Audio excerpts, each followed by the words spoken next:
Bonjour chers natifs du Principe 9, je parle une drôle de langue et oui c'est une langue un petit peu innovante, c'est celle des harmoniques, le Principe 9 qui est là et qui va concerner les natifs comme vous. Si vous êtes là, c'est que vous êtes allé sur le formulaire de calcul et que vous avez trouvé la mémoire, le prophète ou le livre dans vos harmoniques et de préférence la première, l'harmonique source qui est comme un signe solaire. C'est comparable à un signe solaire, et donc la première carte sur les trois, si c'est la mémoire, eh bien ce message vous parle directement. Alors ça c'est l'alliance, c'est le principe 9, et la mémoire, la voici, la mémoire qui symbolise, alors en harmonique source ou en ascendant ou en quête de vie, mais comme je disais de préférence en harmonique source, la mémoire symbolise les acquis, l'expérience, la connaissance avec un grand C.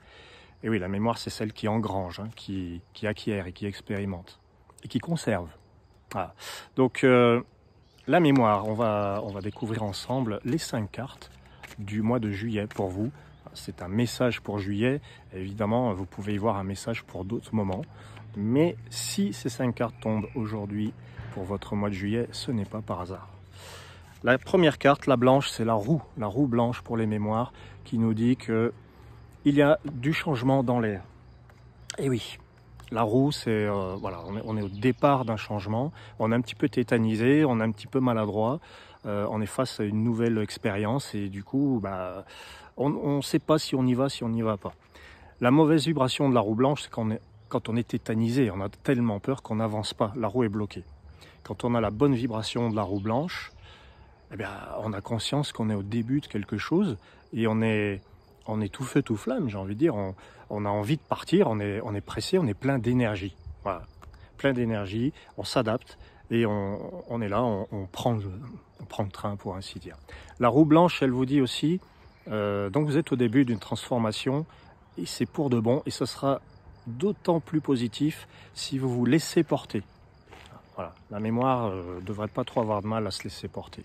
C'est un signe qui a besoin d'un référent, d'un modèle, qui a besoin qu'on lui donne des pistes et qui se fait un plaisir de les suivre. Donc c'est pour ça que c'est positif.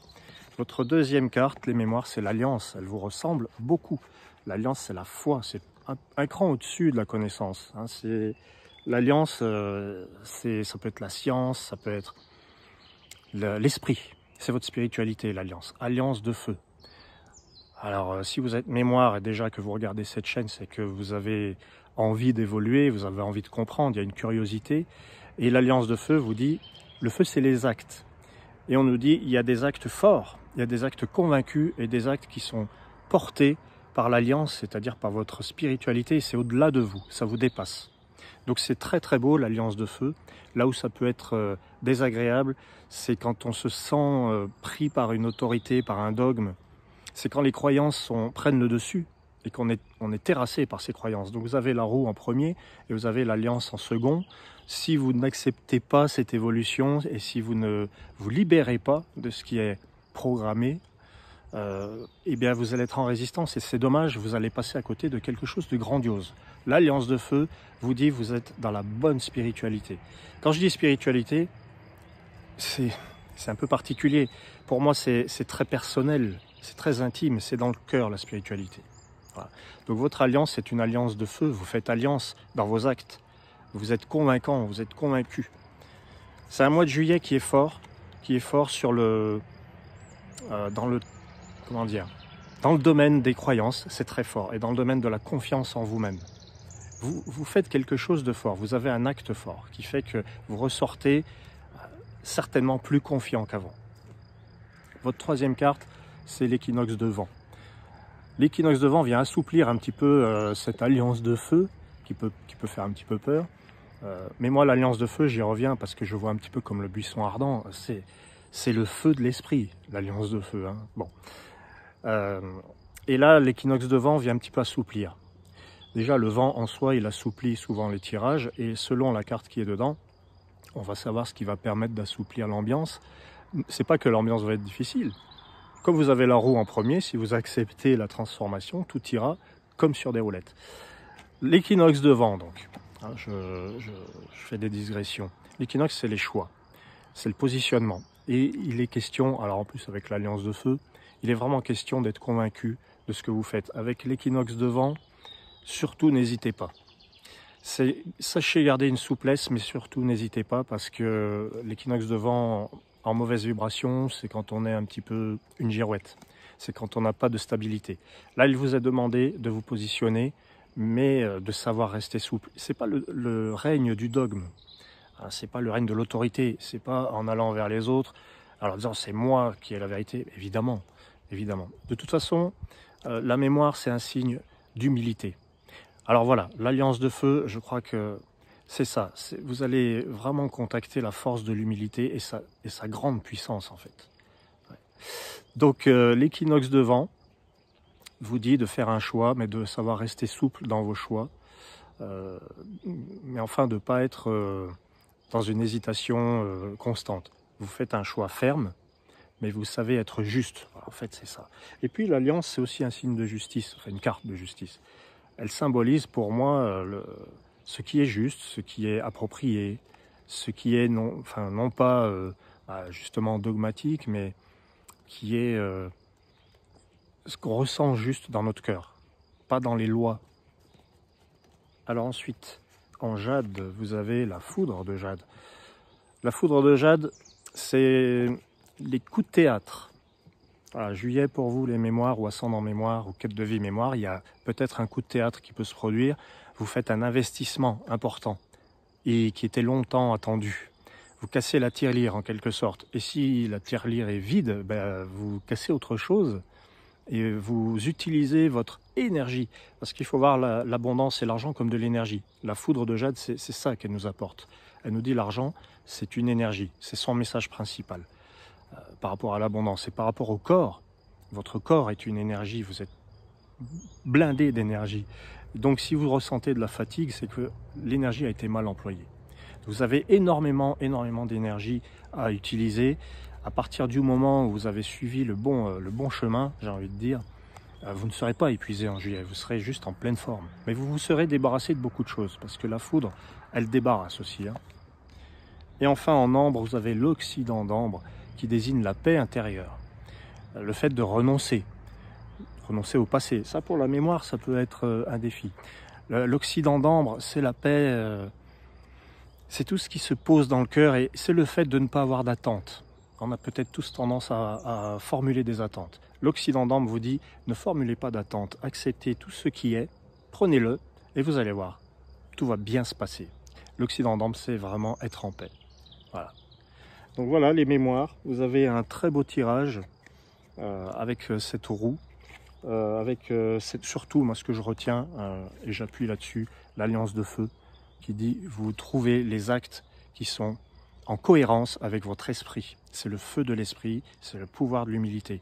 Ce message est vraiment très fort, j'espère que vous allez en tirer quelque chose. Voilà. Merci à vous les mémoires et on va passer au prophète et ensuite au livre.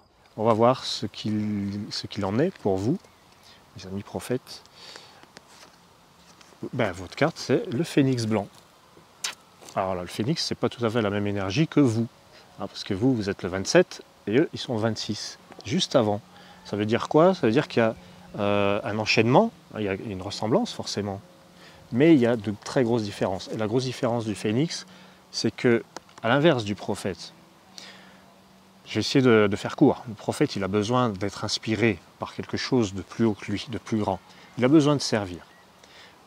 Bon, le phénix aussi, pourquoi pas. Mais l'énergie du phénix, c'est d'aller puiser en soi, c'est de croire en soi et de faire les choses par soi-même. Le phénix, c'est l'harmonique qui va plutôt puiser dans ses possibilités intrinsèques. C'est même pas... il n'y a pas de modèle, il n'y a pas de règle à suivre. La seule règle, elle est en lui. C'est le phénix qui brûle son nid et c'est lui qui renaît de ses cendres. C'est ça que vous, les prophètes, vous allez peut-être... Enfin, c'est votre message pour juillet. C'est brûler vos croyances pour renaître plus fort. Alors, il y a certainement des prophètes qui l'ont déjà vécu, ça. Mais il y en a, on en connaît. Vous avez en feu l'équinoxe de feu, les prophètes. L'équinoxe qui vous dit quelle action accomplir. Et là, c'est l'action du positionnement. C'est prendre position, ça le prophète il sait faire. Là, par contre, pour le coup, l'équinoxe de feu, ça ne doit pas être trop différent de vous. Un prophète se positionne, je crois qu'il passe sa vie à ça. Il défend ses idées, il défend ses opinions, et il veut servir une cause. Avec l'équinoxe de feu, ça tombe bien, vous allez avoir la possibilité de montrer dans quel camp vous êtes, même si c'est vous, votre camp. D'ailleurs, avec le phénix, c'est peut-être ce qui peut se produire. L'équinoxe de feu, donc, c'est faire un rééquilibrage, une action rééquilibrante. En troisième, en maison 3, vous avez les prophètes, le messager de vent, alors le messager, c'est la communication, et le vent va fluidifier cette communication, il va la rendre simple. Après, quand la communication est trop simple, c'est pas pour ça qu'on dit les choses importantes. Messager de vent, c'est les paroles qui peuvent fuser. Il peut y avoir, à l'image de l'oracle de vent, par exemple, des conversations importantes à avoir, mais pas des mots en l'air. Les mots ne sont pas utiles forcément. C'est ça le messager de vent aussi. Il nous dit que la communication, elle peut passer par d'autres, je dirais, d'autres manières, d'autres méthodes. La quatrième carte pour les prophètes, c'est le feu de jade. Le feu, c'est votre... voilà, on revient un petit peu à l'idée du phénix là du début. On a le feu de jade, c'est votre énergie. Que faites-vous de votre énergie? Et oui, parce que le feu de jade, ça me dit que en juillet, vous allez avoir peut-être du pain sur la planche, mais c'est peut-être une très bonne chose parce que le prophète aime servir. Il aime servir à quelque chose. Il aime servir une grande cause, une noble cause. Et avec le feu de jade, il est possible que vous sentiez dans votre corps cet investissement. Vous investissez. Alors, ça peut donner de la fatigue. Voilà. Donc, qu'est-ce qu'il faut faire quand on se fatigue, quand on s'épuise à quelque chose? C'est simplement se poser la question, est-ce que c'est une fatigue saine? Est-ce que je me relève facilement de tout ça? Ou est-ce que je me suis épuisé en vain? C'est ça la question. Parce que le prophète, il veut être utile, il veut travailler utile, il veut parler utile. Et voilà, je pense que c'est bien en juillet que vous ayez l'énergie qui est juste avant vous, celle du phénix. Je pense qu'elle vous complète bien. Et puis vous avez ce feu de jade là qui est tout à fait magnifique. Il vous dit juste de ne pas vous épuiser inutilement, tout simplement. C'est canaliser l'énergie. Dans quoi je mets mon énergie? Pourquoi je transpire? Pourquoi je suis fatigué? Et se poser la question de ça. Qu'est-ce que je fais de mon énergie? C'est vraiment précieux l'énergie. Et votre cinquième carte, c'est l'alphabet d'ambre. Alors, il y a un goût de déjà vu. Qu'est-ce qui est votre priorité, les prophètes? C'est de faire ce que vous aimez, c'est de vous rapprocher de ce que vous aimez, c'est de faire du cœur la priorité. Voilà. Et puis peut-être que ce n'est pas si important d'avoir une dénomination, c'est un titre. L'alphabet d'ambre, il veut se donner un titre. Est-ce que c'est important d'avoir un titre? Quel nom vous employez pour parler de vous? Ça me vient. Et ça, c'est important. Contactez-moi si ça vous parle. Là, moi, ça me parle fort. Les prophètes, voilà. Donc, je vous remercie d'avoir suivi. Je vais passer à la dernière harmonique du système, qui est le livre, qui est donc le sceau du jeu. Le sceau S-C-E-A-U, pas S-O-T, évidemment. Le sceau, c'est celui qui vient sceller, le livre. Il y a une époque où je voulais que le livre soit l'harmonique 0, sans nombre en fait. Et puis j'ai trouvé que ce 36 était bien sympathique finalement. Alors les livres, alors voilà, vous êtes les convaincus du système des harmoniques, ceux qui ont une opinion, qui ont besoin de la partager et de rassembler autour d'eux, autour de leur foi.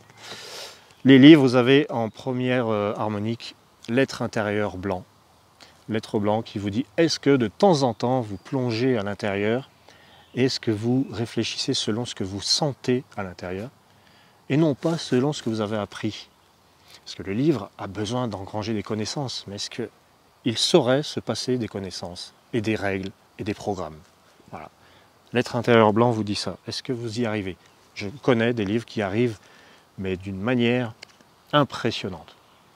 Voilà, j'ai une amie en Suisse notamment qui m'a bluffé lors d'un stage harmonique. Elle a deviné tous les personnages que je lui ai donnés. Enfin, bref, c'était pour l'anecdote. En maison 2, vous avez la foudre de feu qui vous dit voilà, de vous affirmer et aussi de briser quelque chose. Et je crois que j'avais bien commencé avec l'être intérieur blanc, où il faut peut-être briser pour vous en juillet peut-être une habitude qu'on a tous, je me mets dans le truc, de réfléchir à ce qu'on a appris à ce qu'on a engrangé, mais d'oublier cette petite voix intérieure, qui elle sait vraiment tout, mais tout. Voilà. Foudre de feu, c'est aussi couper un lien, couper avec une croyance. Il y a l'affirmation de soi. La foudre de feu apparaît dans une autre vidéo, donc peut-être qu'elle revient 2 fois dans votre message. Vous avez l'arbre de vent en maison 3. Le vent, c'est la pensée, l'orientation, le savoir. C'est un petit peu comme la connaissance avec le principe 9. Alors l'arbre de vent, il y a beaucoup d'idées qui fusent. On a envie de faire beaucoup de choses en même temps. On a envie d'être présent sur tous les fronts. On pense peut-être trop. On pense à trop de choses en même temps. Le mental peut-être est en ébullition avec l'arbre de vent. Comment faire pour positiver l'arbre de vent? Eh bien, c'est penser en termes d'abondance, penser en termes de réseau. Peut-être qu'avec l'arbre de vent, vous pouvez utiliser un réseau pour faire marcher votre projet. L'arbre, c'est ça, c'est penser à plusieurs. Alors pour le livre, en général, ça, c'est pas très compliqué, penser à plusieurs. J'ai remarqué que le livre aimait bien intégrer le monde à sa pensée, les autres. Voilà. Donc l'arbre de vent, c'est plutôt porteur pour vous. C'est continuer comme ça, intégrer les autres, parce qu'ils peuvent vous rendre l'appareil. Vous avez l'oracle de Jade en maison 4. Alors voilà, le Jade, c'est le plan terrestre. L'oracle, c'est la communication. Avec l'oracle de Jade, il y a peut-être quelque chose à dire, mais quelque chose qui peut avoir une incidence. Les mots sont précieux avec l'oracle de Jade. Faire attention aussi à ceux qui veulent prendre le pouvoir sur votre vie, qui, mine de rien, vous dirigent. Ça, le livre, il ne l'aime pas. Il n'aime pas de diriger, le livre. Il est foncièrement indépendant, normalement. Voilà. Donc avec l'oracle de Jade, peut-être faire attention à ce qui voudrait vous soumettre. Je ne dis pas que votre liberté est en danger, mais posons-nous la question. L'oracle de Jade, c'est quand vous avez des gens qui vous parlent et puis qui vous soumettent sans que... Voilà. Réfléchissez à ça. Faites attention à ce qu'on vous dit. C'est ça, c'est le pouvoir des mots, l'oracle de Jade. En juillet, vous aurez peut-être l'occasion de prendre le pouvoir par la parole. Et alors, votre dernière harmonique, l'harmonique d'ambre. Alors celle-ci, je l'adore, c'est la source d'ambre. Alors là, c'est la création, c'est la créativité. C'est la source d'ambre, j'en perds mes mots. Comme vous êtes le livre, il a besoin d'avoir la conscience collective en lui. Avec la source, là, en plus, il revient à la source du cœur. Voilà. C'est pour dire un petit peu la source d'ambre, que le cœur est à l'origine de tout. Et que si vous avez besoin d'un livre avec une programmation, avec des règles et tout, elles sont toutes là en fait. La règle, c'est la création du monde, c'est la vie. La vie, c'est la règle. L'école, c'est la vie. Ouais, j'ai envie de dire ça pour conclure en fait. Je ne sais pas trop sur le plan individuel ce que ça peut donner. Moi, je pense que ça peut donner le début d'une grande histoire pour vous, ou même seul. C'est une grande histoire avec soi, la source d'ambre. Tout commence là, c'est le point de départ. Voilà, c'est la cellule. Moi, je vous remercie, les principes 9, les mémoires, les prophètes et les livres. Et merci d'apporter cette connaissance au monde avec le livre, avec le prophète qui transmet, avec la mémoire qui engrange. Ah, c'est fabuleux tout ça.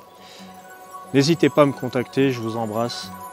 Passez un merveilleux mois de juillet et à très bientôt.